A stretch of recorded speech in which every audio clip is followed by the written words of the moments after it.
Good morning. This is the time and place for the Planning Hearing Officer's hearing for December 4th, 2013. My name is Jeff Hamilton, and I will be the hearing officer for today's meeting. We have two cases today, and the relevant exhibits are posted on the panels behind me. If the evidence presented in the applications and in the hearings that occur today meet the criteria described in the findings for the case, the hearing officer can either approve, impose conditions for approval on the case. If the findings of fact are not evident, then the request will be denied. Notification of this hearing was accomplished by use of public notices, which were mailed to property owners and occupants of property within 500 feet of the subject properties, physically posted on the sites in question, and placed in the local newspaper. The hearing will proceed as follows. A description of the application or request will be read. Reports and comments received from other city departments and other letters or communications from interested parties will be read. The case planner will give a brief overview of the case, give analysis, and make a recommendation. The applicant will then be asked to come forward, stating both name and address, and be asked to present the case within a 15-minute time limit. Others in the audience who wish to speak will be asked to come forward, stating both name and address, and will have a 3-minute time limit. If the applicant then chooses to, he is allowed to make closing comments in response to testimony given within a 5-minute time limit. The hearing will be closed and the case taken under submission, or a decision may be rendered at the hearing.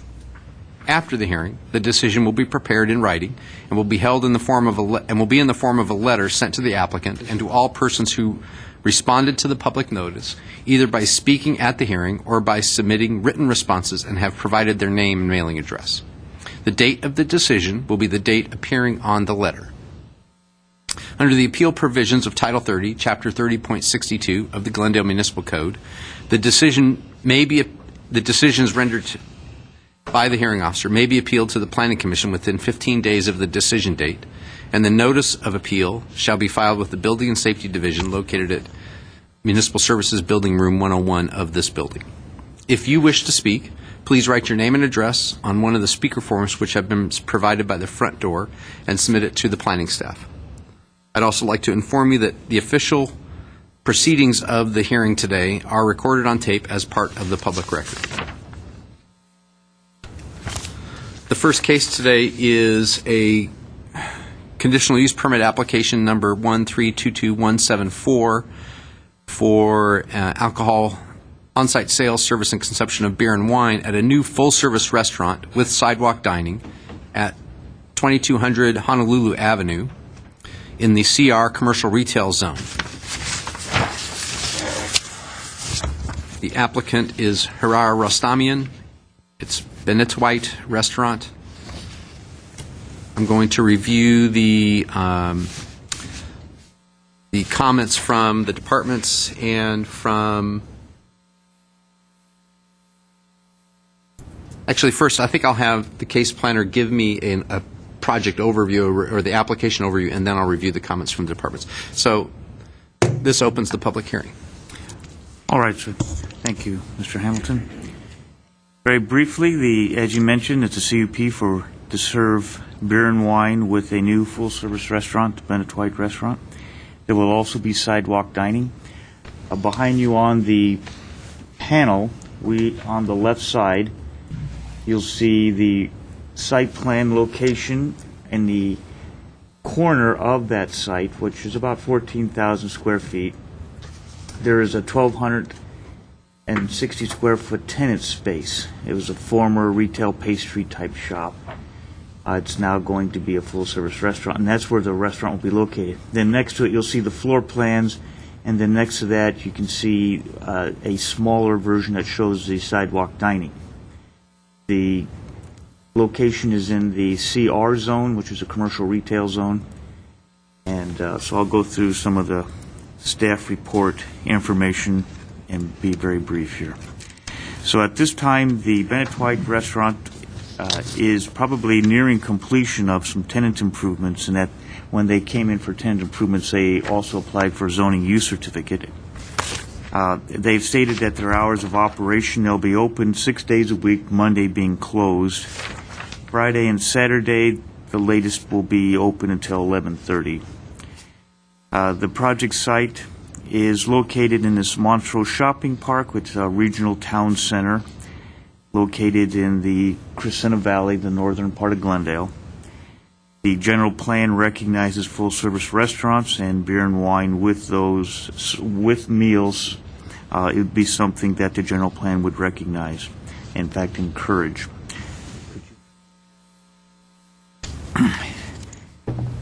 Staff reviewed the applicant's proposal. We don't see how this could be adversely conflicting with neighbors or impeding any normal development. It is a genuine family restaurant, the type of business that a community would encourage as well in the general plan. One thing that has been noted is that there's no parking on the site because these buildings were built back in 1914 and 1921. In fact, I believe this particular tenant space is located in a building that may be the oldest building on that street. And so there was no parking there, but there is parking. If you look on the overhead, you can see there's parking to the left of it, which would be to the south, and then up in the upper left-hand corner, you'll see edge of another parking lot over there, and then to the far right over, you'll see parking over there. So there's a substantial amount of parking in this shopping park area. The outdoor dining is also going to be on the north side of the building, not the side facing Honolulu, not the side facing Verdugo, but the side facing Honolulu. The police department noted that the amount of alcoholic beverage licenses exceeds the current limit. However, again, this is a full-service restaurant. That is the primary use. The beer and wine is ancillary to it and will be served with meals. Additionally, police mentioned that the number of crimes in the area does exceed the city average. However, again, there's no crimes associated with this particular location. The city staff also noted that there's the 5 additional findings required for conditional use permits, and we feel that Bennett White Restaurant does serve a public convenience, primarily because it's a food establishment that would provide beer and wine with meals. And it would also encourage economic activity in the area. And that concludes my staff report. The parking lots that you were noting, I'm particularly wondering about the one immediately adjacent to the site. Is that a public parking lot? Yes. And does this proposed business, which is a full-service restaurant, it's changing from what was previously retail? Yes. So does this require additional, would they be required with this change of use to have additional parking? No. Based on our code section that I noted in our staff report, when you go from a retail use to a full-service restaurant use with less than 2,000 square foot tenant space, then additional parking is not required. The code allows a change of those two uses or an interchange of those two uses without providing additional parking. Very good. And Public Works, have they seen this, and have they raised any objections to the sidewalk dining component? Public Works is familiar with it. The applicant is working on it.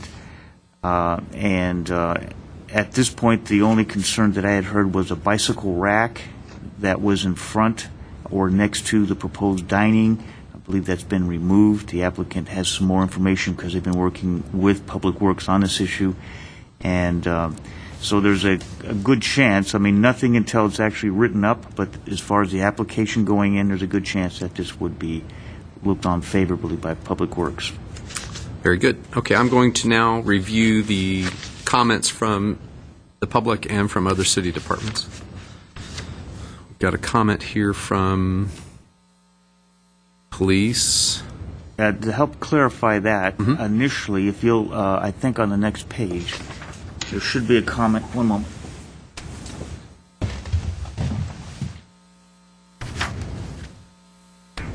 Right. So on, let me see, this second page. So on On October 17th, we had sent out a second request for comments because we had misunderstood that the applicant wanted sidewalk dining.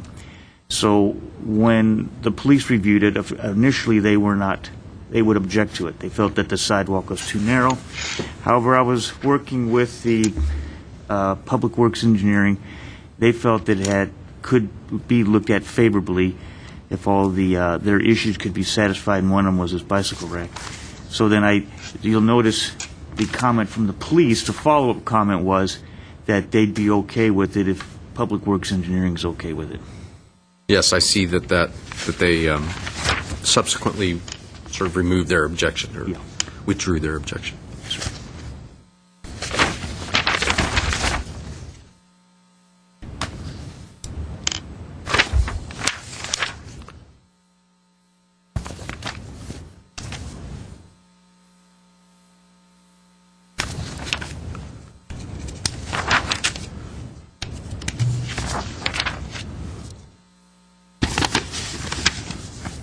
Okay, there are no objections raised by other city departments, and there are no letters in the file from members of the public prior to today's meeting.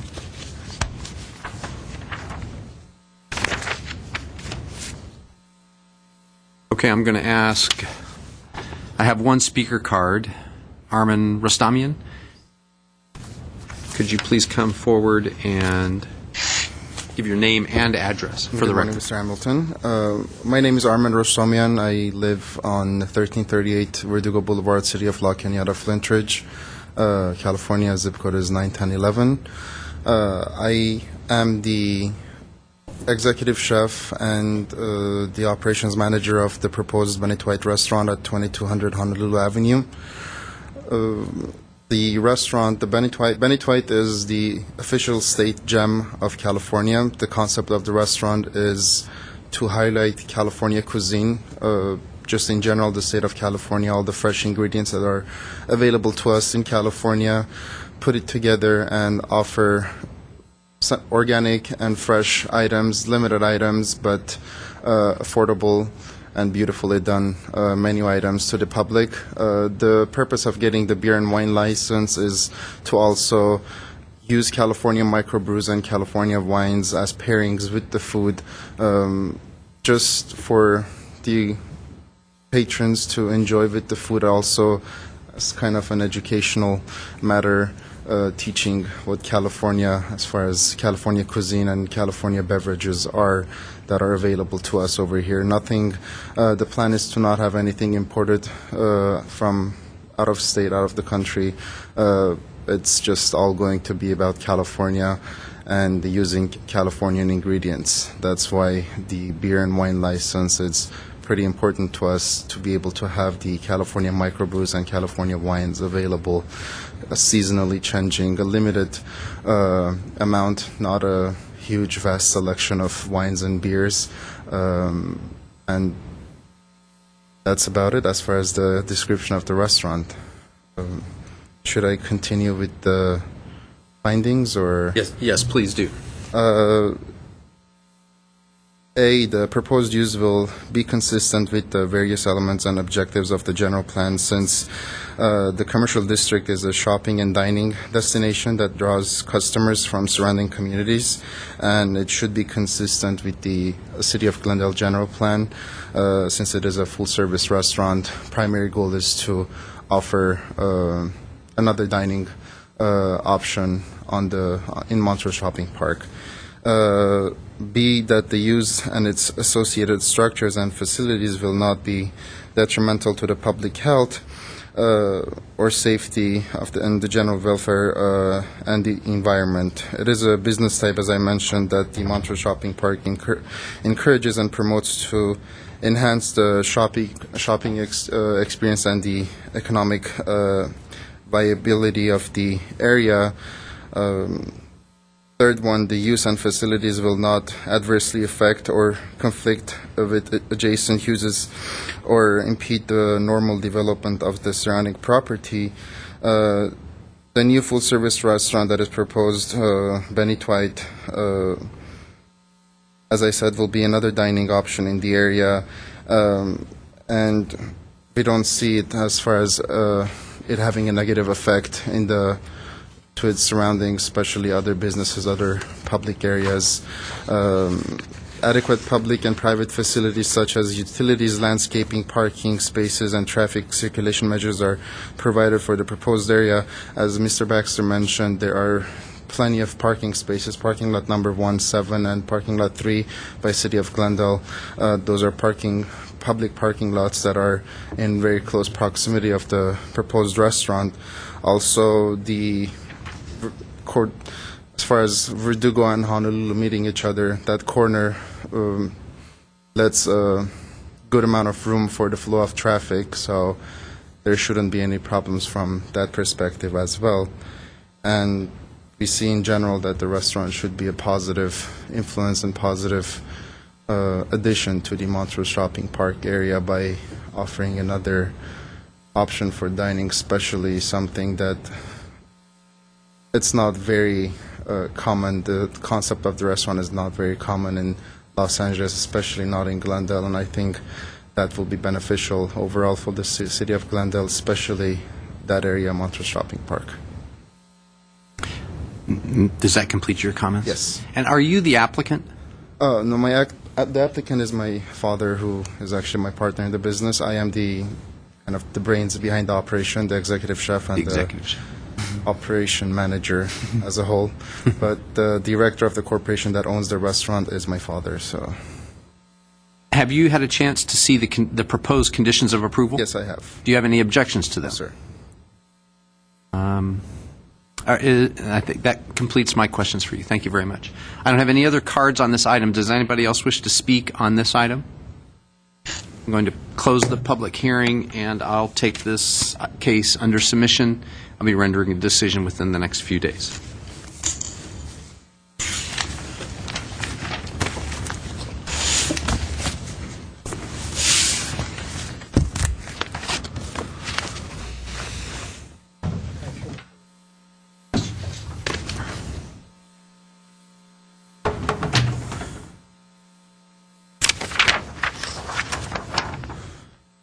Okay, the next item on the agenda is a proposed two conditional use permit applications to allow the establishment of a banquet hall in an existing building and to allow the on-site sale, service, and consumption of alcoholic beverages at the proposed banquet hall.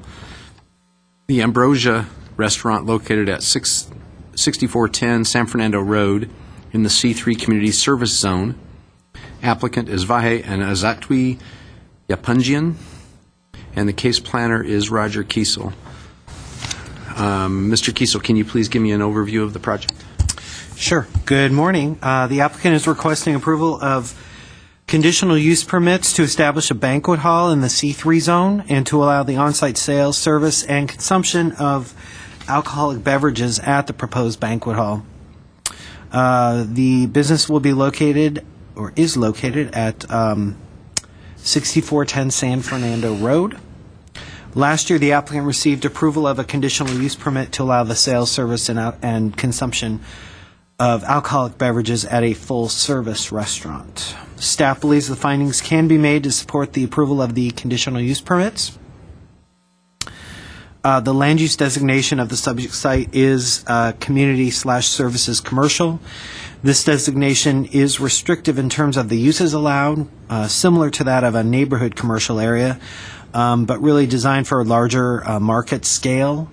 Banquet halls are by their the nature of the use draw customers from a wide geographic area, and serving alcoholic beverages in conjunction with a banquet hall is a common ancillary use. Since the project site is already developed and the conditional use permits request to operate a banquet hall and to sell and serve, consume alcoholic beverages, other elements of the general plan will not be impacted as a result of the project. The project will be required to comply with the city's noise ordinance, and as such will then comply with the noise element of the general plan. The proposed banquet hall is located in an existing building on the north side of San Fernando Road between Sonora and Roberta Avenues. San Fernando Road is developed with a variety of commercial uses in the C3 zone. The applicant is requesting also that alcoholic beverages be allowed. These requests should not adversely impact nearby uses on the commercial street, nor impede development of surrounding properties, since these properties are already developed. Any redevelopment of nearby properties should not be impacted, given that the banquet hall is a conditionally permitted use in the C3 zone, and the serving of alcoholic beverages and as ancillary to this use is a common practice. The existing restaurant has served alcoholic beverages as part of their operation. No calls for police service or complaints to neighborhood services have been reported, which would indicate that the use would not adversely impact nearby residential uses. Further, the police department didn't cite any particular concerns related to either of the conditional use permit applications. There are no public facilities located near the subject site. No changes to the site are proposed as a result of the conditional use permit applications. There are adequate public and private facilities located for the use in the surrounding area. Serving alcohol at the proposed banquet hall is not anticipated to require any new public services. The site contains 38 parking spaces, and the applicant has arranged off-site parking with a valet service so that the banquet hall will have adequate parking. The service of alcohol is not anticipated to result in any inadequate parking at the banquet hall. Again, staff believes that the findings for the conditional use permit applications can be made and recommends approval of the requests with conditions. I should say we did have 2 letters regarding the project, which I believe you have copies of, expressing some concerns. I have one letter from, or one email from Mr. Wolfgang Kraus. Is the other letter in the folder? It should be, but I'll give you my copy. Okay.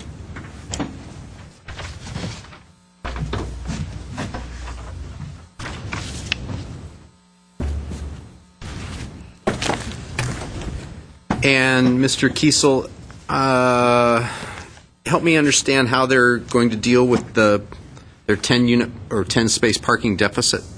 They also have applied for a parking exception, which will be decided upon by the Community Development Director. So that is not within the hearing officer's purview right now, correct? Correct. Thank you. Okay, I'm going to review the comments from the public and from other city departments. I've got a letter or an email from Ms. Joanne Hedge, who is concerned about nearby impacts, traffic impacts in a traffic congested area, concerned about speeding, lack of parking, pedestrian safety, and potential noise creation by the project on nearby high-density residential structures.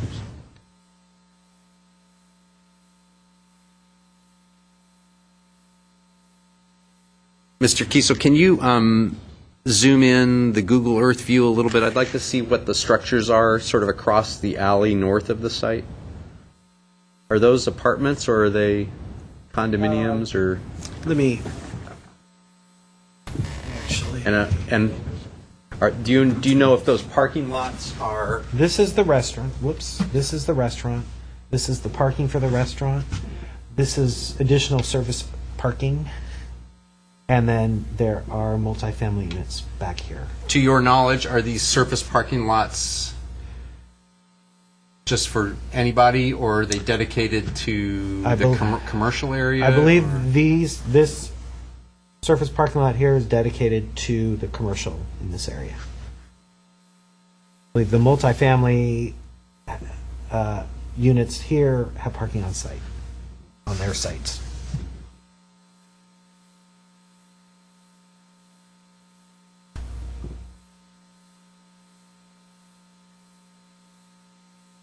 It's like there might be a driveway over here for this Yeah. this project, and you can clearly see driveways Yeah. going to underground or Some sort of beneath parking. okay. Yeah.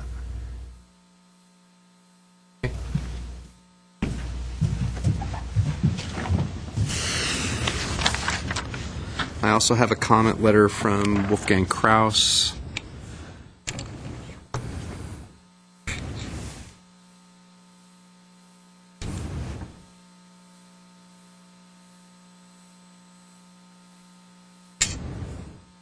Looks like most of his comments are about relate to the parking exception being requested and parking impacts of the project, which is a consideration I will have to that I'll have to sort of think about, but is not technically within my purview.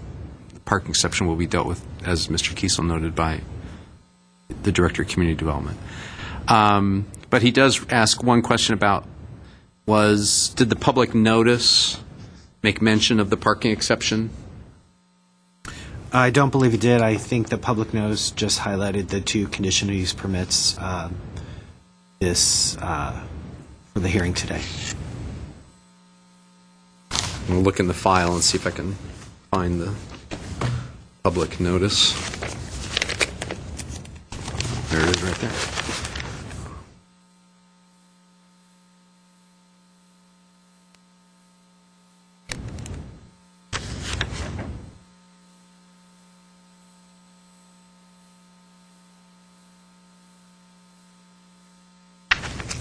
Doesn't seem like, it looks like, as Mr. Kiesel noted, that the notice did not make mention of that. I'm not sure whether that's necessary or not. But okay, so those are the comments from the public.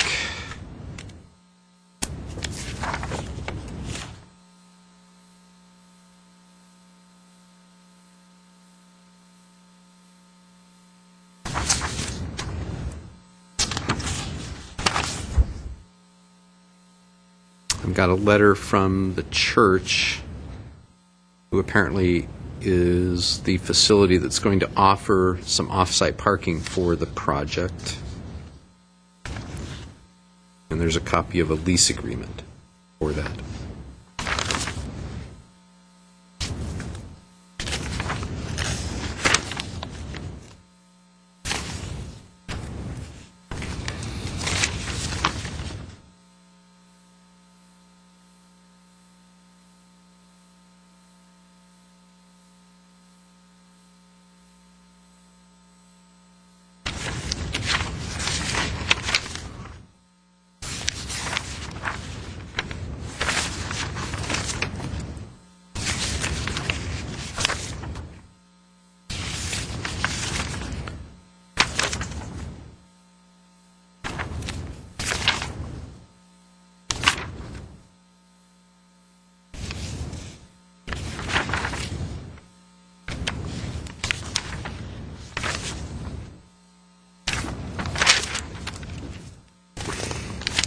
There were a variety of conditions from other city departments, but no objections raised by other city departments. Okay, at this time, I'm going to open the public hearing and ask that Aram Alajajian come forward, and because I have a speaker card for him, please state your name and address for the record. Yes, good morning, Mr. Hamilton. My name is Aram Alajajian. I'm the project architect for this project that originally was built, and representing the applicants, Mr. and Mrs. Yapunjians.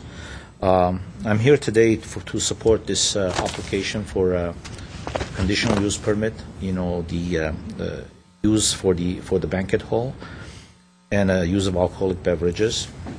The project was built we have applied for the permits in 1993. 1994, we completed the construction.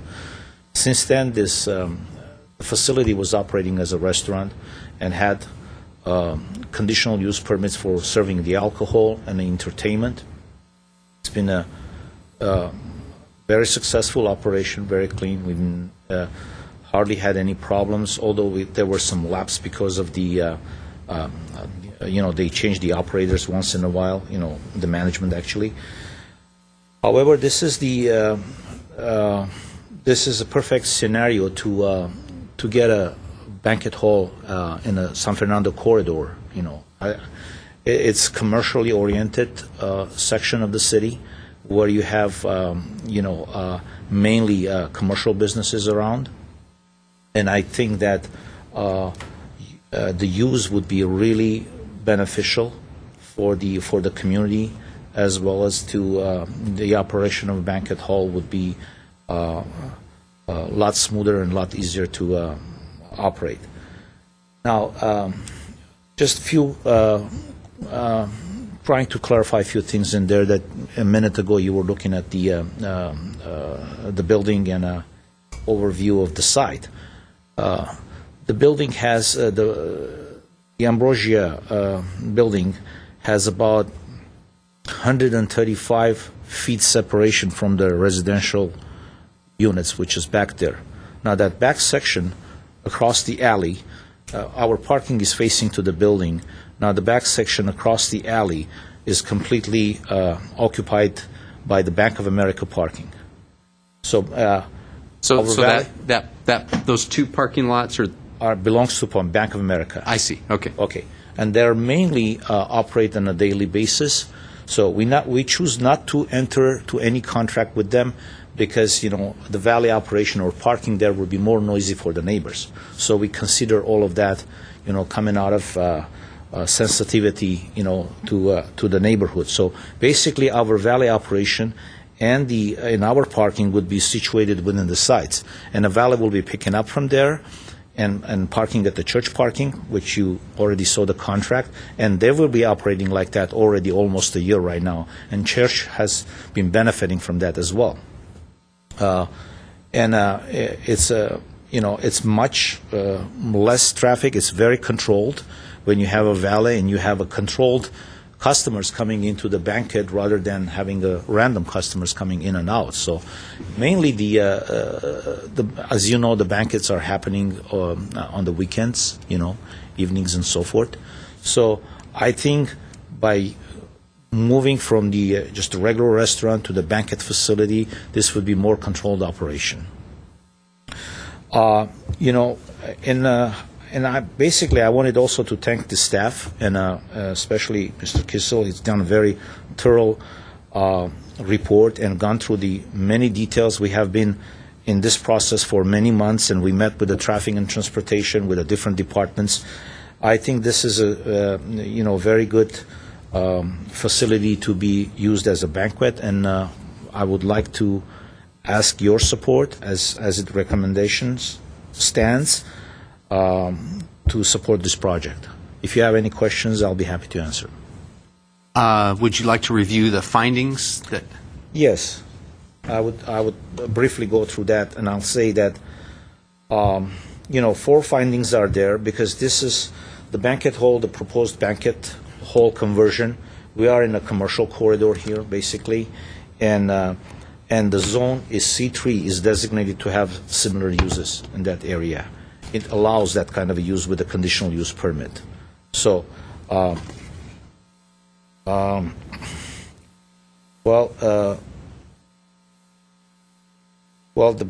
this banquet use will not be detrimental to the surrounding neighborhood because the similar use is already exists for close to the 20 years. The restaurant business is very, very similar to what the banquet use is. And we did have an entertainment and a conditional use permit for serving the alcohol with the food.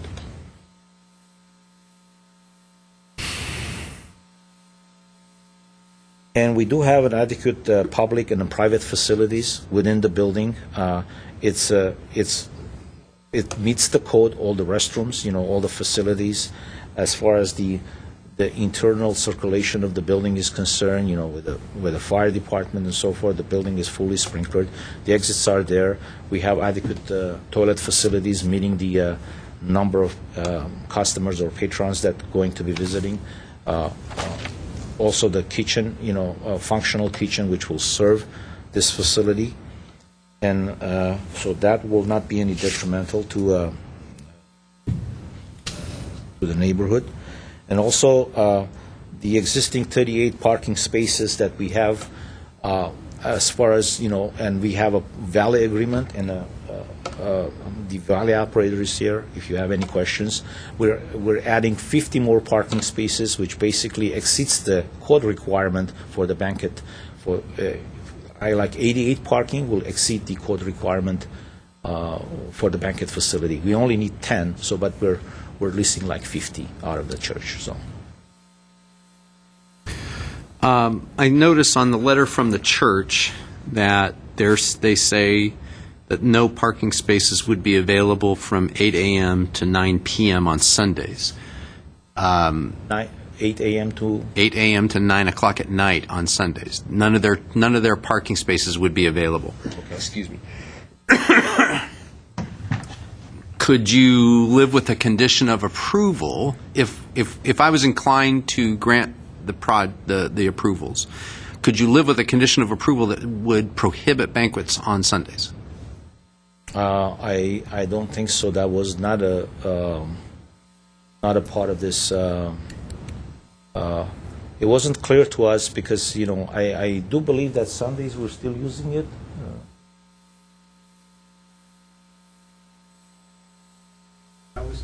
We hardly had any events happening on. I mean, any major.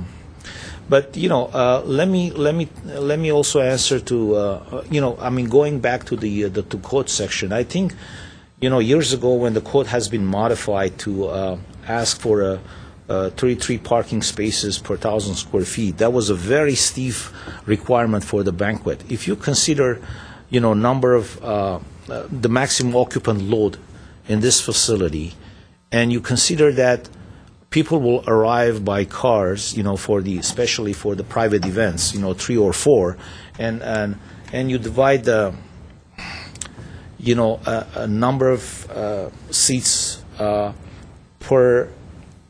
car, let's say, per visitor, you basically will meet whatever is in there, and in this scenario, sometimes we can also do tandem and a valet parking within the lot, and if it's like 5 or 6 parking spaces are missing, it could be easily maneuverable within the lot because the lot itself is already had 38 parking spaces. But we choose to, enter a contract with the church and get that additional 50 parking spaces. I think this is something we can work out with the church. Or that 10 additional parking spaces, as you mentioned.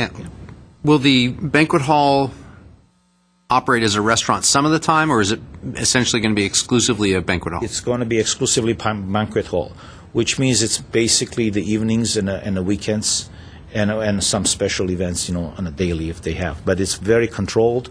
If it's a banquet hall, as you know, it's all reservations made and it's all prepared, very well controlled by the management and by the valet.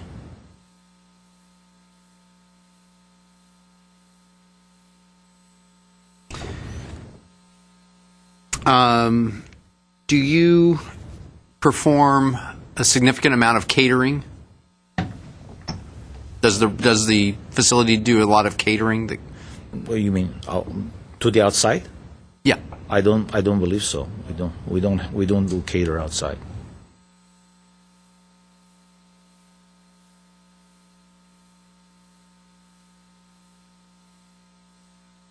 How often do you anticipate during an average? I mean, I know it'll maybe vary, month to month, but how many days a week or days in the month do you expect running the banquet facility? Well, mainly having events, I guess, really. Right. I mean, the pattern shows, throughout other banquet facilities that we worked on as an architect, developed a few of them within the city of Glendale.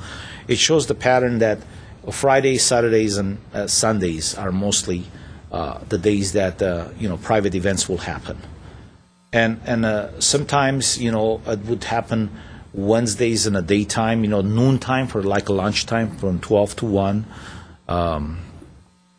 some very small private events of getting like 50 people or less. So the impact is really, for this type of a use, it's really, really small for that location. And is the business, pretty steady throughout the year, Friday, Saturday, Sunday? You Yes. usually have something going on those 3 days every week? Not every week. In case sometimes they don't have any bookings, so they're dark. And a Sunday night or whenever Saturday, if they don't have a booking, basically they don't operate. And what are your proposed hours of operation? I don't. Oh, we have it there.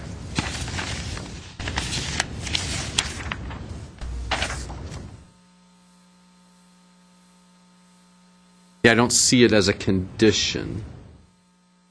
I think we have it in the application, and I don't recall right now.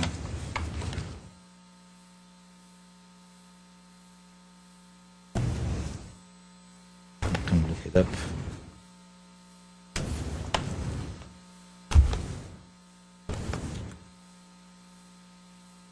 Could you live with a condition of approval that you restrict your hours of operation to, say, midnight on Friday and Saturday and 11 p.m. on Sunday nights?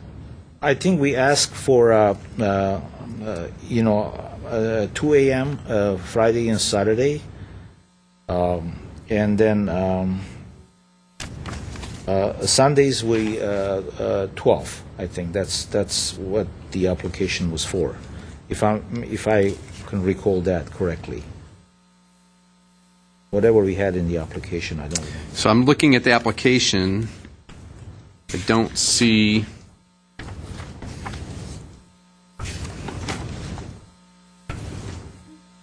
proposed hours. But what you want is 2 a.m. Yeah. On Friday and Saturday? Saturday and 12 on Sunday. Is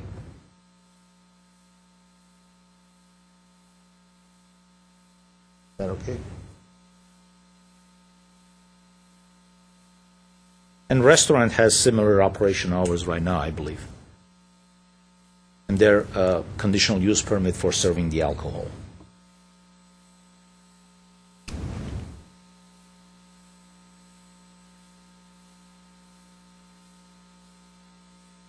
Okay, I'll review the existing conditional use permit conditions and see what those are.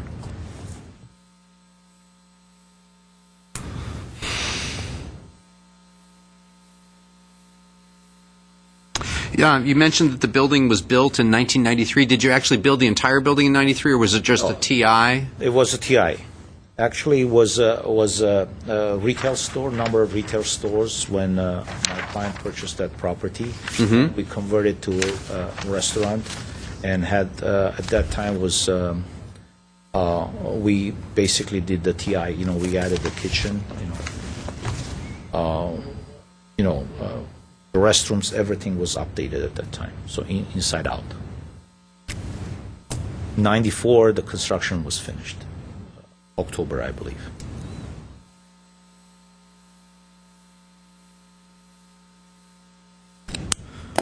Okay, thank you very much. Have you had a chance to see the proposed conditions of approval? Yes. Do you have any objections to the proposed conditions of No, approval? we don't. Okay, very good. It's all acceptable. That's Thank all the questions I have for you. Thank you very much. Thank